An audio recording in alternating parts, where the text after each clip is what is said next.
Muy buenas noches con todos. Les saluda Melchizedek Benjamín Zavala Pilco, director y conductor de este programa.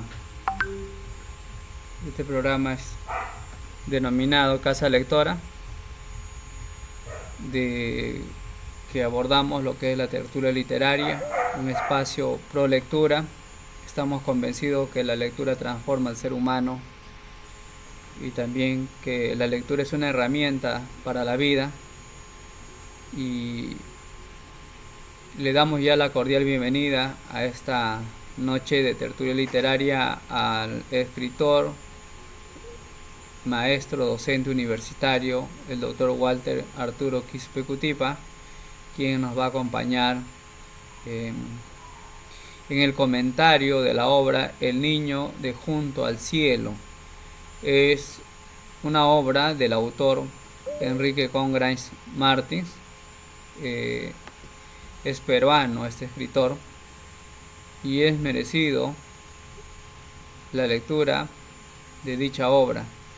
Algunos ya lo han leído, El niño de junto al cielo, otros por primera vez viene el título y seguro que van a leer. Pero siempre hemos dicho que la lectura es el primer peldaño para la comprensión lectora, y hay un nivel superior que es el comentario. Fácil es leer y escribir, pero lo difícil es comentar. Comente la obra. Tendría que comprender, reinterpretar los hechos, reinterpretar, porque el autor es quien ha hecho una interpretación del contexto limeño, El niño de junto al cielo, y nosotros vamos a comentar sobre esta obra. Bien, vamos a iniciar sin más preámbulo con la vida y obra de Enrique Congrains. Vamos a presentar esta noche y luego vamos también a presentar otro video del niño junto al cielo, y ya vamos a dar espacio al doctor Walter Arturo Quispe Cutipa. Muy buenas noches, siéntanse cómodos y listo también para el comentario después de esta primera fase.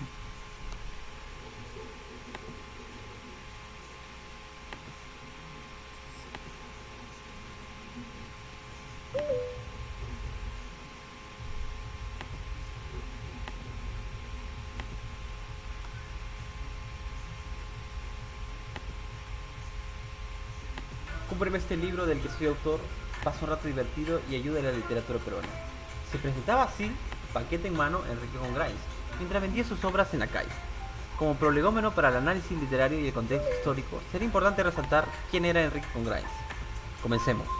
Nacido en Lima en julio de 32, fue un escritor de la generación del 50, en el contexto del golpe de estado de Manuel Odría en 1948 y su autoelección en 1950. En esa época comenzó el movimiento migratorio del campo a la ciudad, preferentemente a Lima, la capital. Se incrementó la pobreza, aparecieron las barriadas, pueblos jóvenes y asentamientos humanos. Congrains realizó 3 obras antes de su retiro momentáneo de la escritura: Lima Hora Cero, Quilluyo y No una sino muchas muertes. 3 obras de increíble contenido social que le dieron el nombre de creador del realismo urbano. Contexto histórico. Como ya hemos mencionado, la época y el lugar donde escribió sus obras era una Lima henchida de inmigrantes del campo. Mostraba una realidad muy cruda de la capital. Antes de Congrains, el inmigrante añoraba la capital como un símbolo de realización personal. No era consciente de la actitud execrable con la que sería recibido. El sentimiento de identificarse como los olvidados se transformaría al de sentirse como los marginados. Congrains refleja en su obra literaria la marginación a la que se encuentra el inmigrante. Pasaremos a analizar brevemente 2 de sus obras. Explicaré algunos puntos sobre ellas. Cuento, El niño junto al cielo. Los puntos importantes que tenemos dentro de esta obra es de resaltar que Pedro solo tiene un día más en la capital que Esteban. Congrains nos da a entender que la marginación, el abuso o el óbice para el desarrollo del inmigrante por parte de la bestia de 1.000.000 de cabezas a que denomina Lima, no solo es causada por los capitalinos oriundos, sino por los mismos inmigrantes llegados antes. La bestia de 1.000.000 de cabezas refleja la ciudad limeña de esa época, plagada de inmigrantes. La primera impresión de Esteban es la de Lima de arrabal, no la Lima caudalada. La gente que otea en las calles son inmigrantes como él, sobreviviendo como pueden. Para Prudencio, La lección del cuento sería: la bestia no perdonaba a los ingenuos ni a la gente de buena fe. Mientras regresaba a su casa, por su cabecita seguramente pensaba que si quería vivir en ese lugar debía actuar como Pedro o quizá peor. La segunda obra, de manera mucho más breve, sería su novela No una sino muchas muertes. Maruja, en este caso la protagonista, se antepone al rol tradicional de las mujeres como sujeto pasivo e inferior, asumiendo el poder y la dirección de un grupo humano. Es una lucha contra el machismo. Con Grimes, en 1961 en una entrevista dijo: con absoluta honestidad puedo afirmar que mi novela no trata ni sobre la barriada de Lima ni sobre la delincuencia juvenil, sino básicamente sobre la mujer. Era tratar de denunciar la situación de la mujer peruana y al mismo tiempo quería decir: una mujer debe atravesar a todo, absolutamente a todo. En análisis de la forma y el estilo literario tenemos una cita donde dice: su novela No una sino muchas muertes, en la que a pesar de ciertas imperfecciones en el lenguaje y en la técnica narrativa, asistimos a una poderosa evocación del mundo dramático y terrible de la sociedad limeña. Se le denomina su estilo despojado y directo, cuyo liricismo surge de la observación precisa y la identificación con la vida marginal de la barriada limeña. Como conclusión, Con Grimes tuvo la intención de reflejar en su obra la realidad urbana del inmigrante marginado, así como de la mujer inferiorizada. Muchas gracias. Momento. Aquí paso a poner las referencias, ¿no? Hasta luego.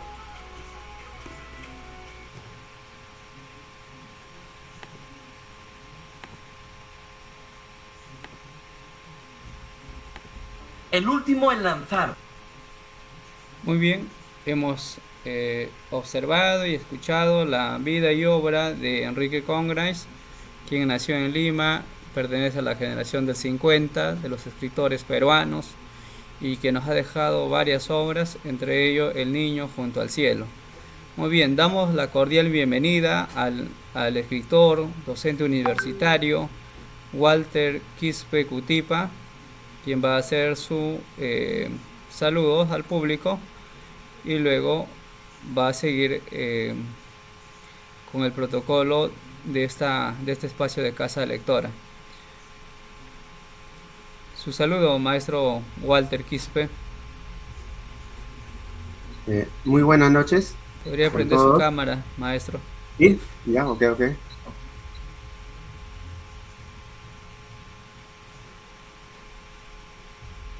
Bien. Muy buenas noches con todos. Buenas noches, Walter, bienvenido. Un gusto tenerte acá por Espacio Casa Lectora. Gracias, más bien a ti, Benjamín, por esa invitación. Creo que es una buena iniciativa en la cual podamos analizar las distintas obras de escritores peruanos principalmente, y también analizarlo, ¿no? Y como decía Auswell, ¿no? Y Bosque, el aprendizaje significativo, de qué sirve, como usted lo ha dicho, de qué sirve leer a veces obras cuando en realidad simplemente lo dejamos con la lectura y tal vez lo hayamos entendido la historia, pero hay que comparar con nuestra realidad las historias que vamos leyendo y vamos analizando, ¿no? Entonces, para mí es una satisfacción asistir a este tipo de actividades. Usted ha tomado una iniciativa y le felicito por ello, y quiero partir pues agradeciendo a todos ustedes, a todos los que están presentes, su paciencia y también su atención. Bien, antes de entrar al análisis de la obra, vamos a ver un pequeño video en la cual se cuenta la historia de dos niños, ¿no? Entonces, uno, el niño capitalino, que nació en la capital, y el otro que llega pues de provincia, ¿no? Principalmente, específicamente de Tarma a la capital, ¿no? Entonces, antes de ello, gracias, doctor Benjamín, ¿podría pasar el video, por favor? Un niño de 10 años recién llegado de Tarma a Lima inicia su primer recorrido por la ciudad desde el Cerro del Agustino, donde vive con su madre y su tío. Durante este trayecto encuentra casi por azar un billete anaranjado de 10 soles junto a la carretera. El hallazgo lo desconcierta y lo maravilla a la vez, pues siente que ese billete representa una oportunidad. Con el billete, cuidadosamente guardado en el bolsillo, Esteban desciende hacia la ciudad, observando con asombro un mundo desconocido que comienza a revelarse ante sus ojos. A medida que se adentra en el centro de la ciudad, en el centro de Lima, Esteban percibe a la ciudad como una entidad gigantesca y amenazante, a la que imagina como una bestia con 1.000.000 de cabezas. Los edificios, el mercado, los autos y la multitud lo abruman, pero también despiertan su curiosidad. En medio de ese caos urbano, reflexiona sobre su edad y su deseo de crecer, creyendo que los 10 años representan una meta importante, aunque insuficiente, para sentirse completo. El billete se convierte entonces en un símbolo de seguridad y sobre todo de esperanza, algo que podría ayudarlo a dar un paso más hacia la madurez que tanto anhela. Si construyes con Andino Forte, construyes para los climas más fuertes del Perú.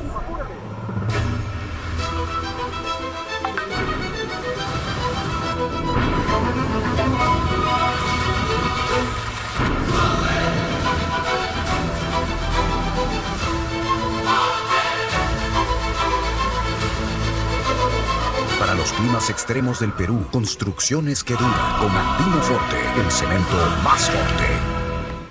Durante su exploración por la ciudad, Esteban conoce a Pedro, un niño de su misma edad que vive en el mercado y sobrevive cuidando frutas y durmiendo a ratos. Pedro es más experimentado en la vida citadina, se muestra más seguro y persuasivo, más vivo, y rápidamente establece una relación amical con Esteban.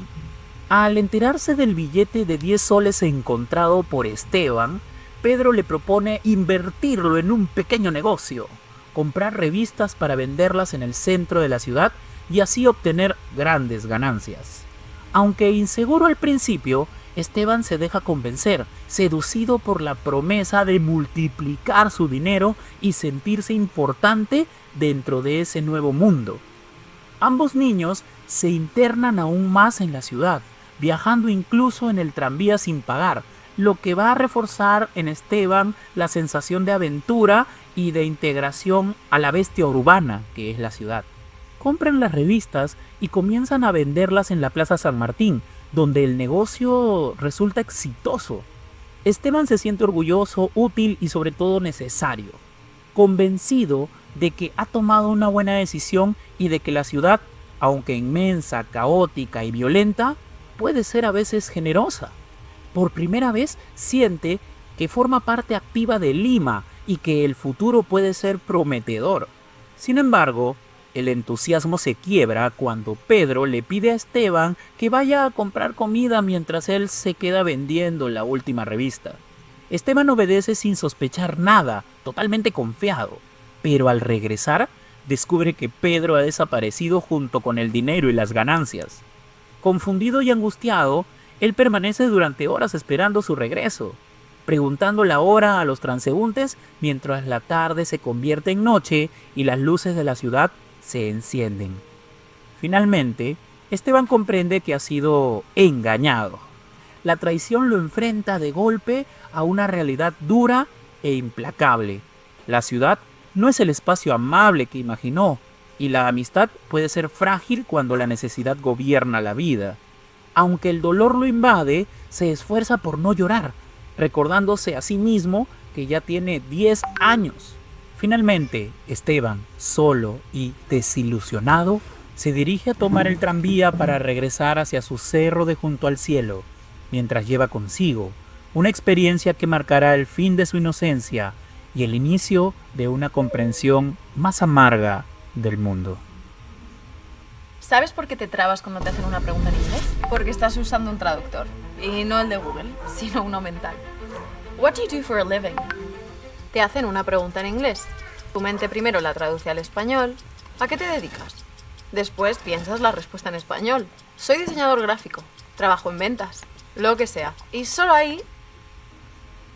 El niño de Junto al cielo de Enrique Congrains Martín se inscribe en el realismo social urbano, corriente propia de la narrativa peruana de mediados del siglo XX, a través de la cual se retrata la migración del campo a la ciudad, la pobreza y la exclusión social. La ciudad de Lima aparece como un espacio hostil que absorbe a los recién llegados, a los provincianos, en especial a los niños, quienes deben enfrentarse prematuramente a una realidad dura y deshumanizada.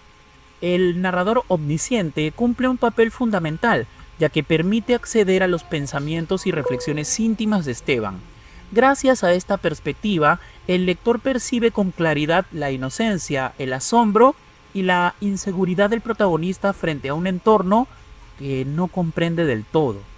El contraste entre su mundo interior y la indiferencia de la ciudad refuerza el carácter trágico, pero también humano, del relato.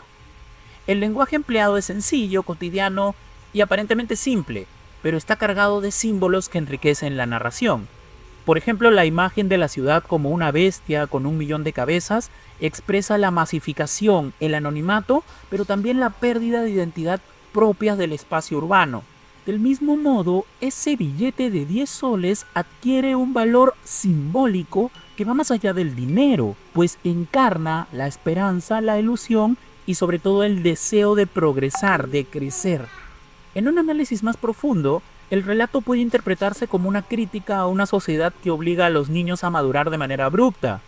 La traición de Pedro se entiende como la consecuencia de un sistema social inmerso en la supervivencia. Entonces, ante la violencia que ejerce la ciudad, el engaño, la viveza, termina por normalizarse, por convertirse en esas herramientas, en esas armas para sobrevivir.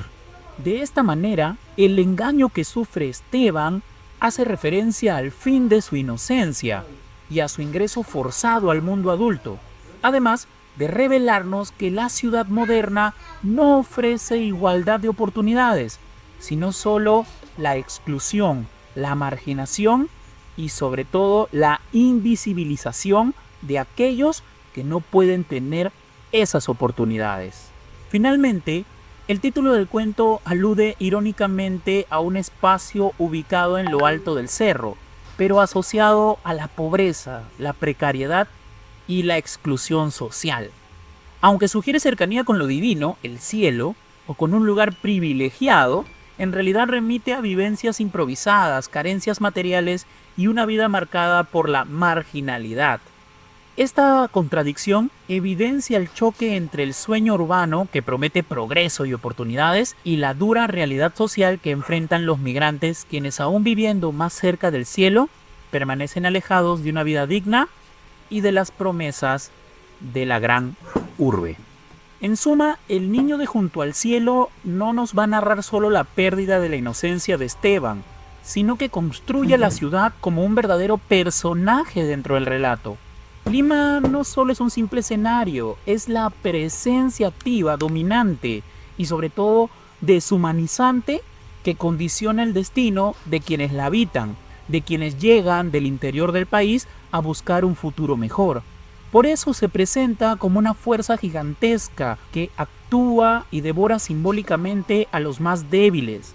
En ese sentido, Enrique Congrains Martín convierte el espacio urbano en un antagonista colectivo que enfrenta al protagonista, lo despoja de su ingenuidad y lo obliga a adaptarse. De esta manera, la ciudad personaje encarna la modernidad excluyente y evidencia que el verdadero conflicto no es entre estos dos niños, entre Esteban y Pedro, sino entre el individuo que busca un futuro mejor y una estructura social que se impone con dureza, marginación y desigualdad, como formas inevitables para poder sobrevivir a la gran urbe. Espera, ¿qué edad tiene el nuevo empleado? No lo sé, pero él usa Excel literalmente. Debe ser el nuevo analista. Sí, primer día.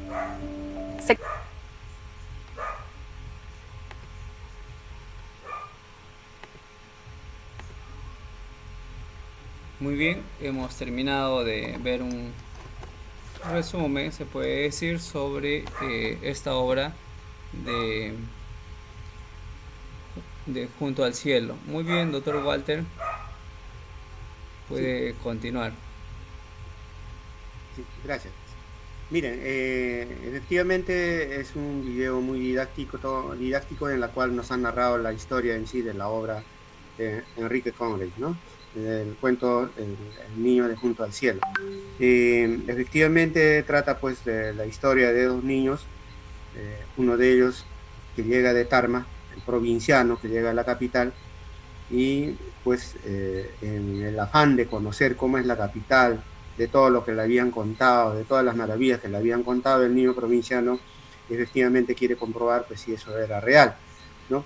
Pero en esa comprobación, pues como dice el monstruo de 1.000.000 de cabezas, pues Lima era bastante amplio, bastante sorprendente, muy inmenso para él, ¿no? Para comprender en poco tiempo lo que realmente significaba estar en la capital. Sin embargo, conoce a otro niño que es Pedro, ¿no? El niño capitalino, el niño nacido en la capital, abrumado también por la pobreza en la que vive, pues, ¿no? Entonces es muy probable que esta pobreza pues al niño capitalino, es decir, a Pedro, pues lo haya deshumanizado y no es tan sincero, no es tan, como podríamos decir, no es tan inocente como Esteban, ¿no? Entonces, muy por el contrario, se aprovecha de Esteban, ¿no? Quien se encuentra, pues, un billete y le propone, pues, Pedro le propone hacer un negocio con ese billete y Esteban inocentemente cree en Pedro para hacer el negocio, ¿no? Entonces, él pensaba duplicar los 10 soles y aparte tenía una pequeña ganancia. Sin embargo, fue timado por Pedro y le engaña, con engaños pues le envía pues a comprar algo para comer y luego desaparece, ¿no? Entonces finalmente la historia concluye en que Esteban comprende de que este monstruo de 1.000.000 de cabezas que es la capital no es lo que él había esperado, ¿no? Sino pues efectivamente pues era un monstruo que en este caso a la llegada nomás pues les trata mal, ¿no? Entonces, después de ver la historia, quiero hacer un pequeño análisis de esta historia, ¿no? Entonces, efectivamente, Enrique Congreve pertenece pues a la generación del 50 junto con Julio Ramón Ribeiro, Luis Loaiza, Carlos Eduardo Zabaleta, inclusive el premio Nobel Mario Vargas Llosa, ¿no? Son contemporáneos, ¿no? Por eso se llamaron pues la generación del 50, ¿no? Entonces, Enrique Congreve no es que ha sido como Vargas Llosa, ha escrito bastante, no. Ha escrito poco, más bien era editor, ¿no? Se encargaba pues de la edición de los libros, ¿no? Entonces, por cuestión de trabajo se va a Bolivia, ¿no? A Cochabamba, ¿no? Es ahí pues donde finalmente Enrique Congreve descansa, ¿no? O fenece, ¿no? Bien, entonces este cuento de El niño de Junto al Cielo está incluido en la colección de la obra completa que se llama Lima, Hora Cero, ¿no? Que fue publicado en 1954 y constituye pues una de las obras más representativas de la llamada pues generación del 50 dentro de lo que hablamos de la literatura peruana, ¿no? Enrique Congreve pues retrata el proceso de migración del campo a la ciudad o de la provincia a la capital, ¿no? Más o menos por la segunda mitad del siglo XX, ¿no? Y además retrata pues las profundas desigualdades que existe entre la capital y las provincias, ¿no? Entonces nosotros podemos identificar en los niños Esteban y Pedro, que uno representa pues la inocencia y el otro es un timador, ¿no? Representa el engaño, ¿no? A través de esta historia pues Esteban, que venía de Tarma, ¿no? El autor pues presenta una crítica a las condiciones de exclusión social que se vivía en esa época, ¿no? la pobreza y el abandono que marcaron pues el crecimiento urbano de Lima, ¿no?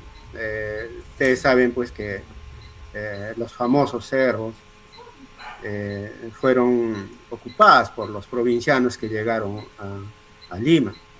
Entonces, en esas épocas había una expulsión fuerte de los capitalinos hacia los provincianos. Y no es solamente en esa época, hasta ahora. Claro, ya no es como antes, pero todavía persiste esa expulsión. Políticamente ni qué hablar, ¿no? Entonces, la capital políticamente representa pues un colchón electoral bastante grande, ¿no? Entonces, en una ciudad hay un colchón electoral bastante grande y ellos quieren hacer pesar su condición de votantes capitalinos hacia los votantes provincianos, ¿no? Entonces, hasta ahora nosotros podemos observar esa expulsión social que retrataba pues Enrique Congreve desde en la época de los años 50, ¿no? Yo quiero hacer un análisis respecto a este cuento en el campo educativo, ¿no? Entonces, la educación, pues, como una oportunidad de movilidad social de la provincia a la capital, ¿no? Este cuento de Niño junto al cielo evidencia, pues, que la educación aparece como una posibilidad para transformar la vida de los sectores vulnerables, es decir, de las provincias, ¿no? Es decir, de la gente que llegaba a la capital, porque a la capital se le veía como que ahí había bastante trabajo, había progreso, ¿no? Entonces los provincianos deciden ir a la capital, ¿no? No les importa la exclusión de la cual pues son víctimas en esa época. Sin embargo, hoy en día nosotros podemos ver bastantes empresarios que tienen raíces, pues, raíces provincianas. Efectivamente viven en Lima, pero tienen raíces provincianas, ¿no? Y algunos, pues, se han hecho grandes empresarios, ¿no? Sin embargo, pues, las condiciones de pobreza dificultan el acceso y la permanencia en ella para algunas otras personas también, ¿no? No todos han hecho empresa, no todos los provincianos que llegaron a Lima han hecho empresa, ¿no? Entonces, Esteban representa al niño migrante que llega con bastantes expectativas de progreso, ¿no? Pero que rápidamente enfrenta pues una realidad que se caracteriza más por la supervivencia, ¿no? Antes que por el aprendizaje, antes que por el buen vivir, antes que por la comodidad, ¿no? Entonces, eso es importante en este aspecto mencionarlo, ¿no? Esta historia también a nosotros nos invita a cuestionar si el sistema educativo responde realmente a las necesidades de los niños, principalmente de aquellos niños provenientes de las provincias, provenientes de contextos de pobreza y migración. Recuerden que no todo capitalino tiene suficiente economía, hay bastante pobreza en Lima, ¿no? Entonces, pero estudiar en la capital, por ejemplo, para algunas personas representa pues progreso, ¿no? Representa éxito. No importa que puedan sufrir ahí, no importa que puedan ser víctimas de marginación social, pero quieren ir a Lima porque en Lima, pues, en el aspecto educativo, por lo menos, la gente cree pues que la educación es mejor y por lo tanto hay otras circunstancias también, hay otras, por decirlo así, existe la modernidad en la capital más que en la provincia, para algunas personas. Entonces, la ciudad de Lima, capital del Perú, para algunas personas representa pues progreso. Por eso es que en el aspecto educativo también van a Lima, ¿no? En gran parte del aprendizaje de Esteban pues ocurre pues fuera de los ámbitos escolares, ¿no? Él ha aprendido cómo funciona la ciudad de Lima, también aprendió a desconfiar, ¿no? Entonces, el engaño de Pedro representa para él un golpe que pues probablemente haya aprendido a desconfiar, ¿no? De los desconocidos. Él inocentemente confía, con esa confianza hace amistad con Pedro, ¿no? Sin pensar que él le iba a traicionar. Entonces, lo que se apodera de las personas a posterior, después de un golpe, siempre pues la desconfianza, ¿no? Entonces, también existen las reglas informales de la supervivencia urbana, ¿no? Entonces, pareciera que en Lima el valor pues es el dinero, es el manejo del dinero. Por eso es que Pedro se apodera del dinero que por suerte Esteban se encontró, ¿no? Entonces, este aprendizaje significativo para Pedro surge desde experiencias, pues, lamentablemente de una era de la Biblia y no precisamente desde un proceso educativo, pues, planificado, ¿no? Entonces, nosotros podemos ver ahí también algunos valores que podemos trabajar en el campo educativo, como es la honestidad, como es la solidaridad, como es la empatía, como es la confianza, responsabilidad y resiliencia, ¿no? Y no necesariamente nosotros tenemos que mencionar pues el engaño, el oportunismo o el abuso o la indiferencia también, ¿no? Entonces, tenemos que trabajar nosotros los valores, ¿no? No las cosas que van contra estos valores, ¿no? Como estudiantes o docentes universitarios, en este caso interculturales, podemos ver nosotros a Esteban como al niño provinciano que debe adaptarse a otra cultura, que en este caso representa la cultura urbana, completamente distinta a su cultura provinciana. Entonces las personas también nos adaptamos. Según nuestras necesidades podemos adaptarnos a otras realidades o adaptar, o asumir las costumbres de otra cultura, ¿no? Que no siempre es como las que los valores que nos han inculcado en nuestras casas, en nuestras comunidades, en el pueblito, en la provincia, ¿no? Desde una perspectiva educativa, el cuento pues evidencia la necesidad de ¿qué? De reconocer, por ejemplo, la diversidad cultural en el Perú. Nosotros tenemos que ser conscientes de que hay una diversidad grande en el Perú, ¿no? Entonces, no todos los provincianos también que llegan a Lima son de la misma condición, ¿no? No son del mismo lugar, sino de distintos puntos geográficos del país. Entonces hay que valorar esa identidad también de origen, que en la capital algunos lo pierden, ¿no? Porque se aculturan, lo pierden. Entonces, en el campo educativo nosotros no podemos permitir eso, ¿no? Entonces, como universidad intercultural, nosotros también estamos enseñando a nuestros estudiantes, y nuestros estudiantes igualmente enseñarán a sus alumnos en el campo educativo a valorar nuestra identidad, ¿no? Nuestro origen, ¿no? Y de esta forma evitar la discriminación y fortalecer pues una educación intercultural más inclusiva, ¿no? En el ámbito social nosotros podemos ver que hay una migración interna en el país, que principalmente es de las provincias a la capital, ¿no? Entonces, uno de los temas centrales del cuento, efectivamente, es la migración del campo hacia la capital, es decir, de Tarma hacia Lima, durante esos años, ¿no? Congrains, pues, refleja este proceso mediante la llegada de Esteban, que era proveniente de Tarma, hacia un asentamiento, ¿no? Donde vivían dentro de la pobreza, ¿no? Una invasión, ¿no? Donde viven dentro de las esteras, rústicamente construida la casa, ¿no?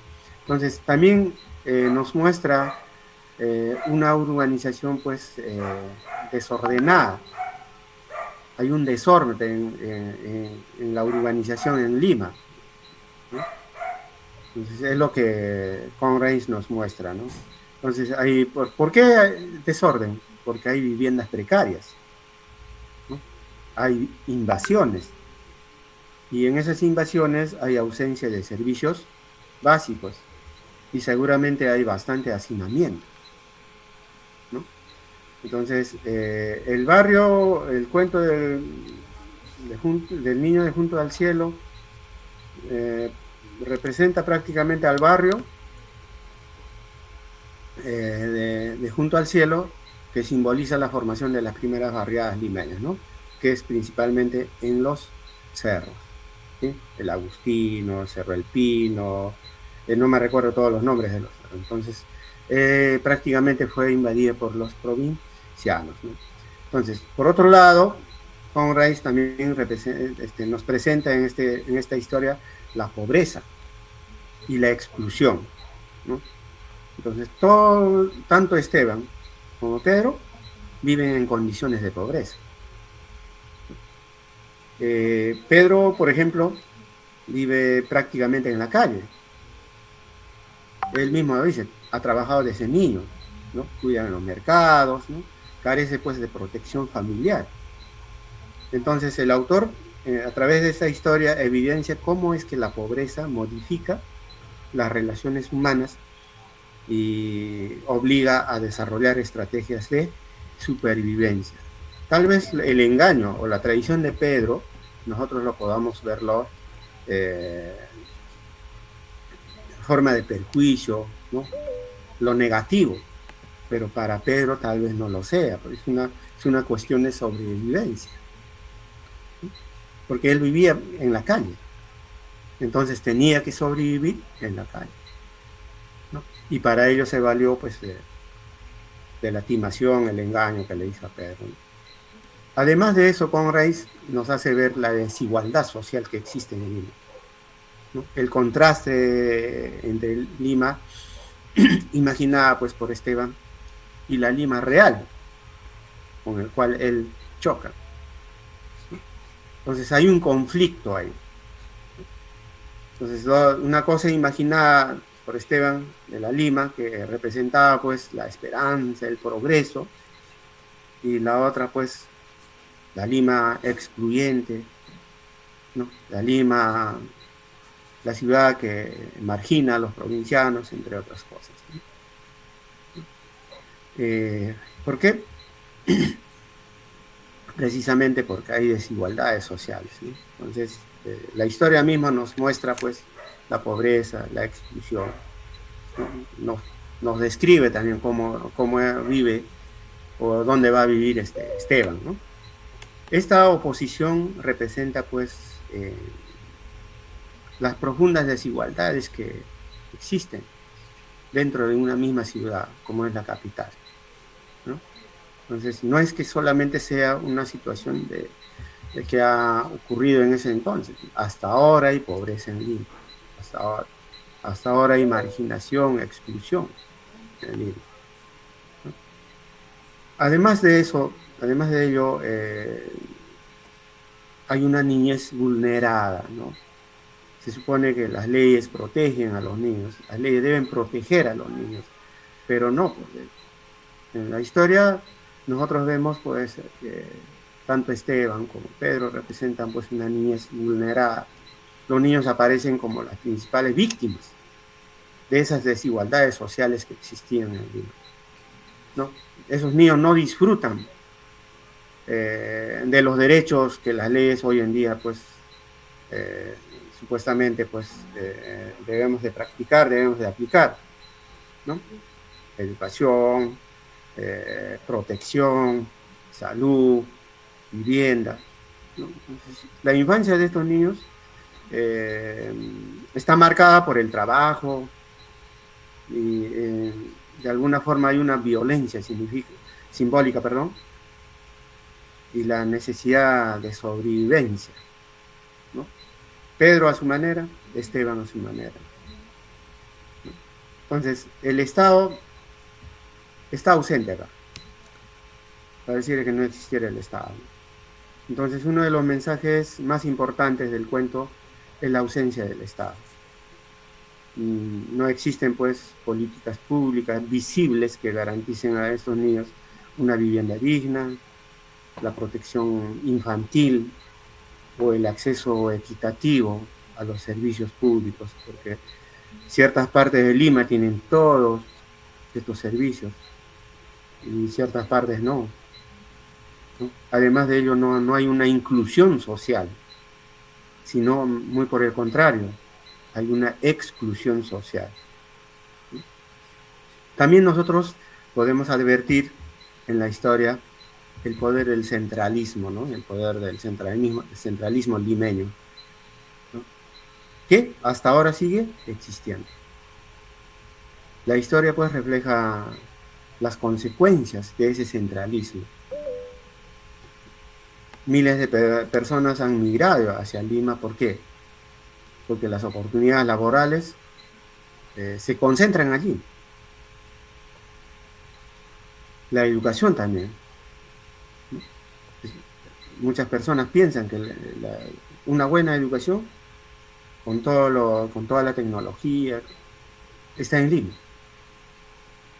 No solamente para educación básica, incluso para educación superior. Muchos provincianos van a las universidades capitalinas a estudiar, ¿no?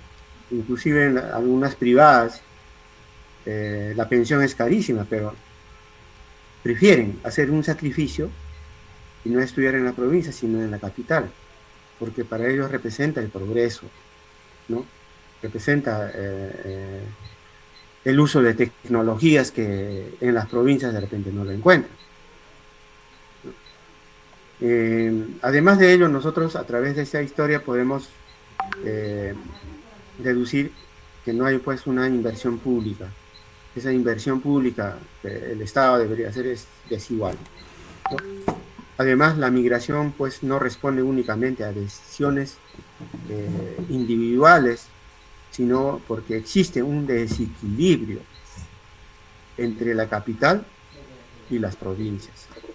No hay un equilibrio económico, educativo, social, político. No existe ese equilibrio. Entonces, todo está prácticamente centralizado en la capital. Además de eso, Conrad podemos decir que denuncia una estructura social donde el origen determina las oportunidades de los que específicamente van de las provincias a la capital, ¿no? Si nos fijamos en Esteban experimenta esa discriminación. No es explícito, ojo, pero podríamos decir que es implícita. ¿Por qué? Por ser provinciano, por pertenecer a un sector pobre y por desconocer pues la vida real en Lima. Porque si él hubiera sabido cómo era Lima, si él hubiera sabido pues que en Lima te pueden pasar estas cosas, ¿no? Hay que tener cuidado. Entonces pudo haber previsto esta situación y no ser de repente tan confiado. Pero tampoco nadie le informa, ¿no? ¿Por qué? Porque realmente en las provincias en esa época no era lo que se vivía en Lima, ¿no? La inocencia, la confianza de las provincias era antagónico con las costumbres de la capital, ¿no? Donde la mayoría de las personas por sobrevivir, como por ejemplo Pedro, tenía que timar, tenía que engañar a otras personas, ¿no? Además, yo creo que desde la perspectiva de los derechos humanos, este cuento nos invita a reflexionar sobre la responsabilidad pública en la garantía de los derechos de la niñez, ¿no? Entonces hay que analizar cuán importante es proteger al niño, ¿no? Porque ese niño no toda la vida va a ser niño, sino va a crecer, va a ser un ciudadano. Entonces, ¿qué tipo de ciudadano va a ser más adelante? Eso también hay que analizarlo, ¿no? Aunque este cuento fue escrito hace más de 70 años, muchos de los problemas que están descritos en este cuento aún están vigentes, ¿no? Porque la desigualdad existe. ¿Hay una pobreza? Sí. ¿Hay pobreza infantil? Sí. Tantos niños abandonados en las calles. Niños que tienen que trabajar por obligación, por exigencia de los padres o de los familiares. ¿Existe migración en estos tiempos? Todavía hay migración interna y también externa, ¿no? Porque también hay migración hacia el extranjero. Existe aún en estos tiempos asentamientos humanos con servicios insuficientes. Hay muchas brechas, especialmente en educación. ¿Existe discriminación? Todavía existe discriminación por origen cultural o territorial, o por raza, o por religión, o por el grado de instrucción. Existe aún, ¿no? Entonces, a pesar de que este cuento es antiguo, desde los años 50, miren, la historia contiene factores que mencionan ahí, que aún en estos tiempos nosotros podemos observar. Bien, entonces hay mucho mensaje en este cuento del niño junto al cielo, ¿no? Entonces creo que una razón para reflexionar, nos ayuda a reflexionar esta historia, ¿no? Por lo menos a mí me ha ayudado a reflexionar bastante. Bien, no sé si hay alguna pregunta. Muchas gracias por esta atención. Bien, doctor Walter, por este comentario a esta obra del niño junto al cielo. El título ya nos abre las páginas a ver que la migración de un niño de Tarma hacia la capital, ¿no? Desde el enfoque sociocultural usted ha hablado la migración interna y externa que se viene dando hasta la actualidad, ¿no? Migración interna hacia el país, al interior, y en aquella vez era pues la Lima, la bestia de millón cabezas que devora a aquellos ajenos que no conocían Lima, ¿no? O sea, se refiere, la Lima moderna está sentado en los valles de Lima, y los cerros como el Agustino, San Cristóbal, el Pino, es el lugar donde se fueron asentando pues los provincianos desde los años 50 o antes, que hace esta narración Enrique Congrange. Y también algo similar escribió Salazar Bondi cuando también dijo Lima la horrible, ¿no? Por el desorden, por esta desigualdad, por la contaminación. Y esta migración interna, ahora también podríamos decir Pucallpa, la bestia de cabezas que devora a los migrantes de los campos, de la chacra, ¿no? Ya no es Lima ahora. Ahora nuestras comunidades de pueblos originarios, nuestras comunidades campesinas, nativas de los ríos, de las carreteras, salen a Pucallpa, y no necesariamente a sentarse en lo que es el centro de Pucallpa, sino a los asentamientos humanos, a los rincones, y donde habrán muchos niños Esteban, y donde habrán muchos niños Pedro. Pedro es el niño de la calle que narra en este cuento, el niño de junto al cielo, y Esteban es el niño pues que llega con valores, ¿no? Sin embargo es engañado por Pedro, ¿no? Muy bien, ¿qué le recomendarías a los docentes de educación primaria, ya que acá hay mucho público de la educación, finalmente no solamente primaria, sino secundaria, superior, poder trabajar como en el plan lector incorporar obras literarias como El niño de junto al cielo. ¿De qué manera podrían trabajarlo? Porque realmente estos libros no llegan a nuestra querida Pucallpa, hay poca información de libros costeños. Este es un libro urbano, por ejemplo, ¿no? Un libro urbano. Digo primaria porque yo considero la primaria es la base para la secundaria, ¿no? En la secundaria ya hay especialistas en literatura. Incluso usted es de la carrera de lengua y literatura, ¿no? Y lo comprende mejor. Así Pero le cuesta más a un docente de primaria entender las obras literarias y tener que enfrascarse y tener que buscar la normativa para trabajar desde el plan lector. ¿Qué le recomendarías a Sí. los estudiantes que están acá en sala? A los Yo creo maestros.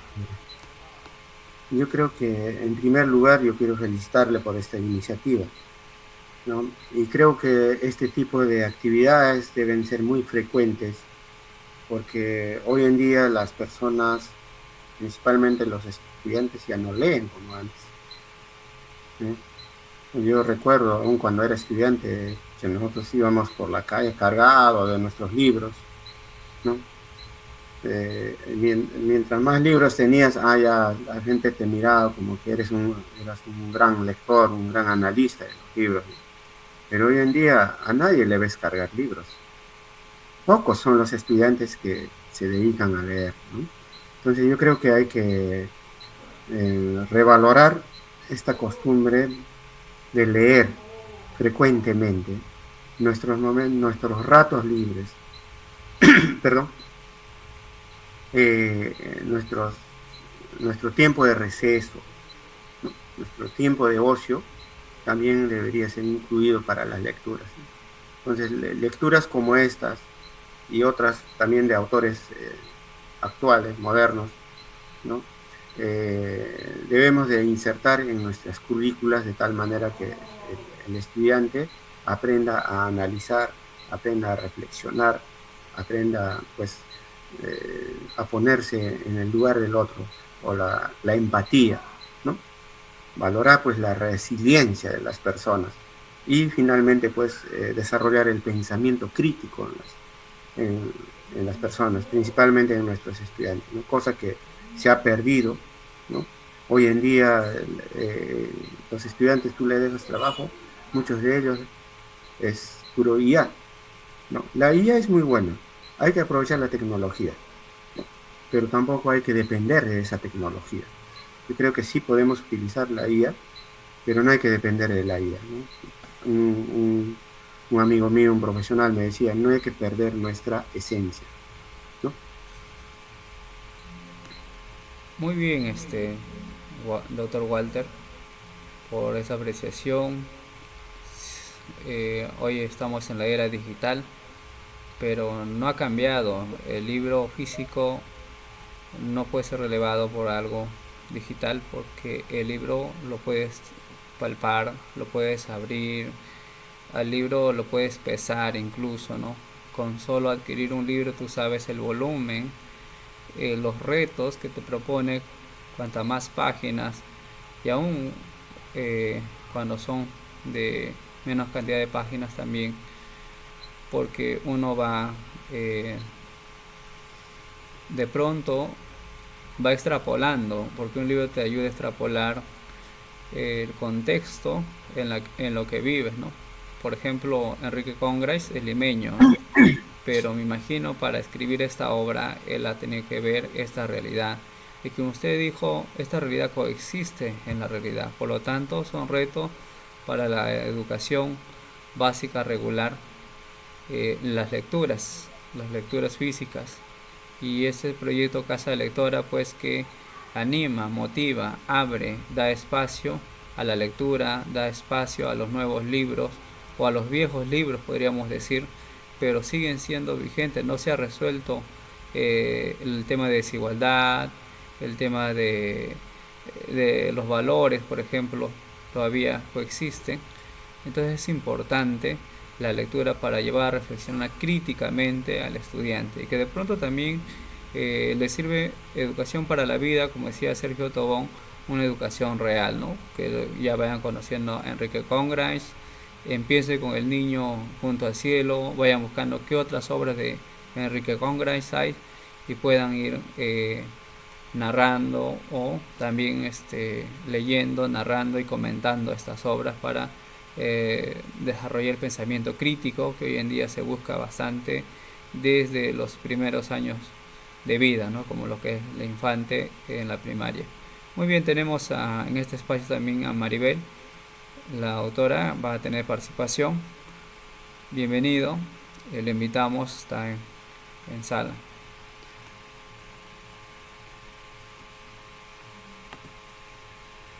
Muy buenas noches. Buenas noches, ¿me copia? Hola, ¿se me escucha? Sí, buenas noches, sí se le escucha. Sí, doctora, se le escucha. Muchas gracias, queridos hermanos, compañeros, hermanos estudiantes, hermanos colegas docentes. Muy buenas noches. Este tema, el niño junto al cielo. Sí, pues ya lo dijo nuestro querido el doctor Walter Quispe, nos permite reflexionar, pero no solamente reflexionar desde la pobreza material, de lo que se tiene y lo que no se tiene, sino sobre la exclusión, la migración, la desigualdad y la pérdida de confianza que experimentamos muchas personas cuando se llega a un espacio desconocido. Y cuando se habla de este espacio desconocido, inmediatamente salta a mi memoria mis hermanos estudiantes que llegan de diferentes lugares con todo un potencial. En esta obra se puede ver como mis hermanos, como mis estudiantes indígenas, Esteban, que vive en condiciones de pobreza,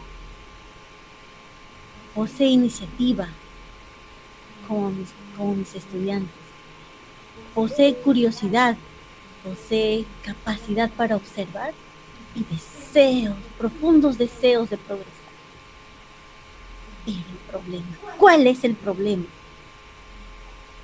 No es la falta de inteligencia, es la desigualdad de oportunidades.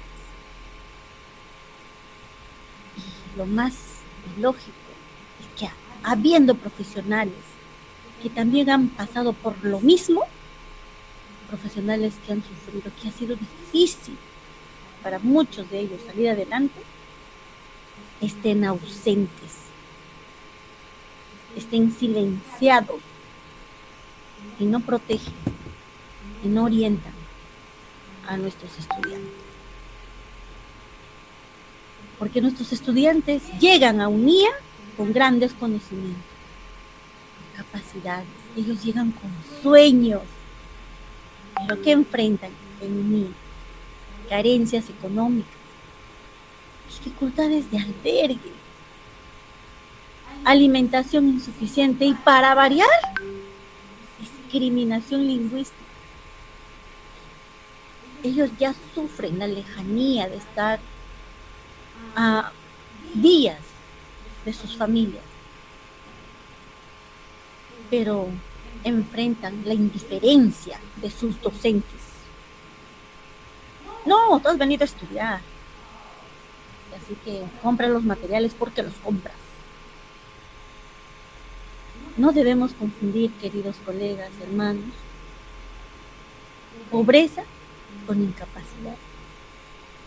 Muchas veces, quienes menos recursos tienen son quienes realizan los mayores esfuerzos y sacrificios para estar en la UNIA. Para Esteban, Lima aparece como un lugar inmenso, desconocido, ¿no? Y posiblemente lleno de oportunidades, pero también se convierte en un espacio de engaño, indiferencia, peligro. La ciudad no lo recibe con solidaridad, sino que lo obliga a aprender mediante una experiencia dolorosa. Y me podrán decir si esto no se parece a la realidad de mis hermanos estudiantes indígenas, que abandonan sus comunidades para estudiar, llegan a la universidad con esperanza, pero pueden encontrar una institución, una UNIA, que no comprende sus lenguas, no comprende sus costumbres, sus tiempos de aprendizaje, ni las dificultades emocionales que supone vivir lejos de sus familias. No basta, queridos compañeros, abrir las puertas de la universidad. Es necesario crear condiciones para que nuestros estudiantes puedan permanecer, aprender y graduarse con dignidad. En esta historia, en el cuento, Pedro se acerca a Esteban como un amigo, pero termina aprovechándose de su confianza y de su desconocimiento de la ciudad. Aquí el engaño no ocurre porque Esteban sea inseguro por naturaleza, sino porque se encuentra solo, desorientado y necesitado de compañía. Aquí los que ya están, nuestros hermanos que están séptimo, octavo, noveno, décimo, ya conocen mucho de Unía, mucho de la ciudad de Pucallpa. También, lejos de orientar a las hermanas de primer ciclo, a los hermanos de primer ciclo, segundo, tercer ciclo, también se aprovechan de sus propios hermanos. Y eso no se vale. Eso no se vale. Así como tampoco los docentes se deben aprovechar de sus estudiantes. Aquí, miren, ya no hay un español. Ambos son indígenas, son provincianos, pero piensan colonizadamente. Aprovecharse del que acaba de llegar, aprovecharme de su inocencia. Eso también tenemos que reflexionar. Por eso, en este contexto, cualquier estudiante indígena queda expuesto a los abusos, a las manipulaciones, a los cobros indebidos, a la discriminación por promesas falsas. Y muchos, cuando están en peligro de desaprobarse, les piden colaboración, ¿no? Los estudiantes. Me da mucha pena cuando mis estudiantes tengan que colaborar para regalarnos un regalito por el día del docente, por el día de la madre, por el día del... Porque no por eso organizan actividades a costa del bolsillo de nuestros estudiantes, sabiendo que viene de mí. En este otro espacio, en el mismo cuento también, ¿no? Hay una experiencia, ¿no? La experiencia de Esteban. Podría llevarlo a desconfiar de todas las personas, ¿no? Sin embargo, una sociedad no puede construirse únicamente desde la desconfianza. La enseñanza más profunda, queridos compañeros, consiste en aprender a reconocer los riesgos, pero sin perder ese de humano, eso de solidaridad que tenemos cada uno de nosotros. Obviamente, nos van a tratar mal, nos van a ningunear, nos van a mirar con indiferencia, pero nosotros no podemos perder eso que nos caracteriza. Nosotros, los pueblos originarios, somos solidarios. Nosotros, los provincianos, somos solidarios. Por eso siento que la universidad debería formar estudiantes capaces de conocer sus derechos, cuestionar las injusticias, identificar el abuso de poder y tomar decisiones informadas. Educar no significa solamente transmitir contenido, significa proporcionar herramientas para que nadie sea engañado, cuando sean profesionales, jamás sean humillados, tampoco humillen a sus hermanos, porque también a veces ya somos profesionales, me voy a mi comunidad y humillo a mis hermanos de la comunidad.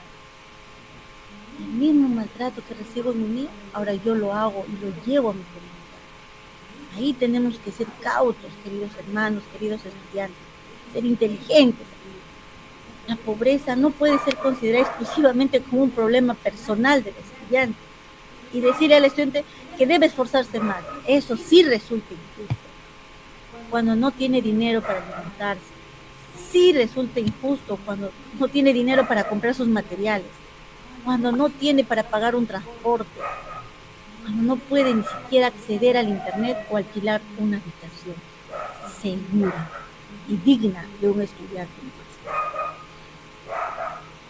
Yo relaciono bastante esta historia porque la UNIA, mis queridos hermanos, fue creada para atender a las poblaciones. Y deberíamos contar con políticas reales de alimentación, de residencia, de salud física y emocional. Deberíamos contar con conectividad, con becas, tutorías, nivelación académica y el acompañamiento lingüístico. Una universidad intercultural no cumple su misión solamente porque tenga estudiantes indígenas para presentarlos. Lo cumple cuando transforma sus estructuras para que esos estudiantes no tengan que abandonar su identidad, no tengan que abandonar y no tengan que padecer hambre para obtener una profesión. A un estudiante le escuché decir cuando se hizo la velada de la muerte del hermano Delcio, muchos estudiantes indígenas sabemos que estamos yendo un día a pasar hambre. ¿Por qué? ¿Por qué esa indiferencia? ¿Por qué esa insensibilidad con nuestros hermanos? ¿Por qué? Aquí la situación se vuelve todavía más profunda cuando observamos la situación de nuestras hermanas indígenas. Muchas estudiantes, docentes, trabajadoras deben enfrentar pobreza, lo que ya lo dijo el doctor Walde y el doctor Benjamín, racismo, machismo y encima las responsabilidades familiares. Una mujer puede ser profesional, puede ser madre, hija, cuidadora, dirigente y al mismo tiempo sostén económico. Con frecuencia, queridos hermanos, se espera que demuestren más capacidad, trabajen más, pero también que esperan que sea calladita, que guarde silencio ante las injusticias, porque cuando una mujer habla algo no funciona, no está bien, pero cuando un hombre lo dice siempre está bien. Mientras un hombre puede ser evaluado solamente por su trabajo, una mujer suele ser juzgada hasta por su forma de hablar, de vestir, de expresar sus desacuerdos. Por eso en este espacio, mis queridas maestras, compañeras, hermanas que se están formando en educación inicial, primaria, ingeniería, educación, ¿no? También sucede esto en la UNI, ¿no? La mujer tiene que enfrentar muchos retos y tiene que ser fuerte y defender su propia identidad. En este sentido, no debemos romantizar el sufrimiento. También debemos evitar decir que la pobreza nos hace más fuertes. Eso no es verdad, eso no se debe admitir. ¿Cómo que la pobreza nos hace más fuertes? Algunas personas logran superar grandes dificultades, sí, pero muchas otras quedan afectadas emocionalmente, quedan afectadas económica y académicamente. La pobreza no debería ser una prueba que el estudiante tenga que soportar para demostrar que merece ser estudiante universitario. La fortaleza de los pueblos indígenas merece reconocimiento, pero no debe utilizarse como excusa para negarles las condiciones que les corresponden, las condiciones dignas. Así la resistencia es valiosa. Sin embargo, la justicia es más importante que la obligación de resistir permanentemente. No se puede tener a nuestros estudiantes resistiendo. Hay que darle dignidad. Dotémosle de dignidad. Pues en ese sentido, yo podría decir muchas cosas sobre este cuento, pero vuelvo a decir, me salta a la memoria cuando veo a mis estudiantes llegar. El 2014, 2010 llegaron 44, 32 hermanos Cunington. Hasta la fecha, ¿cuántos se han titulado? Uno. Solo uno. Entonces, para reflexionar, debo decir que la indiferencia es una forma de violencia, ¿no? Se manifiesta cuando nosotros no reconocemos que así como nosotros tenemos hambre, nuestros estudiantes también tienen hambre. Cuando una joven o un joven abandona sus estudios por ser madre y nadie pregunta qué ocurrió. Cuando un estudiante indígena es discriminado por su lengua y la universidad guarda silencio. O cuando una solicitud urgente pasa de oficina en oficina sin recibir respuesta. La UNIA debe demostrar que es una universidad intercultural, no solamente de nombre, sino en sus decisiones, en su presupuesto, en su currículum, en la forma en que se trata a cada estudiante. Recibir estudiantes indígenas es un privilegio, pero también recibirlos sin brindar las condiciones dignas puede reproducir desigualdad. La verdadera interculturalidad comienza cuando el estudiante siente que no está solo, siente que su lengua tiene valor, siente que la cultura es respetada, porque cuando siente eso, siente ese respeto, también nosotros como docentes debemos sentir ese respeto. Cuando un estudiante se encuentra, se identifica, el docente también tiene que sentirse, tiene que encontrarse con sus ancestros. Nosotros somos docentes originarios. Mirémonos las caras. Entonces nuestra responsabilidad no consiste únicamente en desarrollar contenidos académicos. También debemos escuchar, orientar, defenderlos y contribuir a que ningún estudiante abandone su sueño por causa del hambre, por causa de la discriminación, o la pobreza, o la indiferencia institucional. Muchas gracias y disculpen si me he exaltado. Gracias. Muy bien. Maribel, siempre sus comentarios acertados sobre la lectura. No solamente debe ser una reflexión, sino también ponerse en acción. Las actitudes, los valores que hace falta en la sociedad, ¿no? Sobre todo nuestros niños están en desarrollo y es la lectura quien va a transformar esa vida. A veces el maestro dice, ¿cómo voy a hablar sobre los valores? ¿Cómo voy a hablar sobre la desigualdad? ¿Cómo voy a hablar de los migrantes? ¿Cómo voy a hablar de los dos mundos, del niño urbano, del niño rural? Y ahí está la propuesta. El niño de Junto al Cielo es una obra literaria de Enrique Congress que propone para poder trabajar a partir de la lectura, reflexionar y accionar con la sociedad, con nuestros niños, con los padres de familia. Y cuando van leyendo los niños las páginas del Niño Junto al Cielo, de la obra, los niños se identifican. Los niños saben quiénes son los niños que vienen de las riberas, de los ríos, de las carreteras, y de pronto van a decir, ahí está el niño Esteban. Y de pronto los niños, que también la escuela recoge a veces niños de las calles que viven en las ciudades, una desigualdad y un olvido del tema jurídico muchas veces. Los derechos del niño y adolescente no se está trabajando. Muy bien, si hubiera alguna otra pregunta del público o comentario sobre esta obra del Niño de Junto al Cielo, pueden levantar su manito.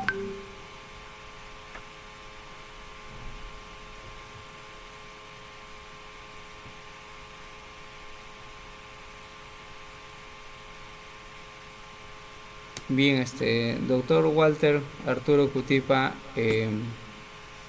Habíamos tiempo. sí, bueno, doctor Walter Arturo Cutipa, sus últimas palabras de despedida, recomendación sobre la lectura en este espacio Casa Lectora. Sí, yo una vez más, gracias, quiero agradecer a los organizadores, gracias Melchizedek por la invitación que me hiciste. Yo creo que este tipo de iniciativas tiene que replicarse, ¿no? Constantemente, porque si no, pues el hábito hacia la lectura se va a ir perdiendo en el tiempo, ¿no? Entonces, es importante. Nosotros, como docentes, nuestros estudiantes como futuros docentes, tenemos que dar el ejemplo de la lectura, ¿no? Entonces, si nosotros no leemos, ¿cómo esperamos a que nuestros estudiantes lo hagan, ¿no? Entonces, hay que predicar con el ejemplo, como decía algún político, ¿no? Entonces, yo creo que es importante. Hoy en día, por ejemplo, no es un negocio escribir, ojo, ¿no? Un escritor no es que precisamente vaya a ganar con lo que escribe, ¿no? Sino muchas veces lo hacemos con la finalidad de hacer una publicación, de dar a conocer nuestras apreciaciones, nuestras formas de pensar, nuestras formas de reflexión o resiliencia hacia alguna situación que se mantiene vigente o que se mantiene latente como un problema social, como una necesidad, como una falta que hay que cubrirlo, ¿no? En el campo educativo nosotros podemos cubrir muchas expectativas, pero aún a pesar de que nosotros hagamos todos los esfuerzos, van a seguir existiendo las faltas, ¿no? Entonces hay que hacer más esfuerzos, hay que hacer más eventos como esto, ¿no? Entonces espero que no solamente la casa lectora pues se cierre cuando terminen los ponentes del proyecto de RCU, sino seguir adelante, ¿no? Entonces, que sería bonito también que de repente a través de un proyecto esto se pueda replicar, no solamente en el campo, en la UNIA, sino de repente fuera también de la UNIA, ¿no? Entonces, finalmente, yo no soy un gran negociante, pero sí también escribo y quiero mostrarles mi última publicación. Esta es la segunda edición de mi publicación, Un Ángel Desconocido, ¿no? Entonces, para aquellos que estén interesados, pueden contactarse. No es negocio, porque el precio es módico, ¿no? A 10 soles cada libro, ¿no? Entonces aquí hay seis cuentos, 6 historias que nos puede ayudar también a reflexionar, a analizar realidades distintas, ¿no? Entonces, tanto de la selva, tanto de la sierra, como de la costa, ¿no? Hay cuentos que pertenecen a la literatura infantil y también para jóvenes y adultos, ¿no? Una vez más, muchas gracias Melchizedek por esta invitación. Gracias a los asistentes por haberme escuchado. Gracias. Muy bien, gracias amigo Walter Cutipa. Él es escritor ucayalino, tiene muchas obras y seguro que no solamente vende, sino también regala, dona a los amigos y a cuantos más por la lectura. Es preciso, Casa Lectora está terminando o está empezando, se puede decir, con implementación de bibliotecas en diferentes escuelas de la región, ¿no? Y también a los estudiantes agradecer por los donativos de los libros que también han hecho llegar. Y por otro lado también es importante, ya que hoy día hemos visto El Niño de Junto al Cielo, quizás el reto es regalar una obra. Si bien es cierto, estamos transformando la niñez a nuestros hermanos menores, a nuestros sobrinos, a algún niño que podamos ver en la calle o en la escuela, regalarle un libro también es importante. Y leer junto con él también, acompañar la lectura. De repente puede ser el próximo libro que puedan regalar, El Niño de Junto al Cielo, ¿no? muy novedoso. Y de esta manera Casa Lectora siempre va a continuar con espacios de la lectura. No solamente en el ciclo va a continuar porque hay todo un ciclo de conferencias, también hacer honor a los escritores de carne y hueso. Hay escritores que todavía están vivos. Anteayer creo murió un escritor de Piura. También se están yendo los escritores y no queremos solamente ya hablar en libros como Enrique Congres, que ya no está con nosotros, sino así de repente hablar ya de Walter Arturo Cutipa y de otros autores de nuestra región y de otras regiones. La idea es regálale un libro a un niño. Con esta frase terminamos. Gracias a todos los estudiantes que nos acompañan, a los docentes. Seguimos formando, transformando nuestra región a través de la lectura. La lectura fortalece, es una herramienta que nos lleva a otros mundos. Muchas gracias, muy buenas noches. Gracias por su visita. Seguiremos el miércoles también con otro comentario de otra obra. Muchas gracias, cuídense. Chao, chao, público. Buenas noches con todos. Gracias, doctor. Buenas noches. Doctor. Gracias. Buenas noches.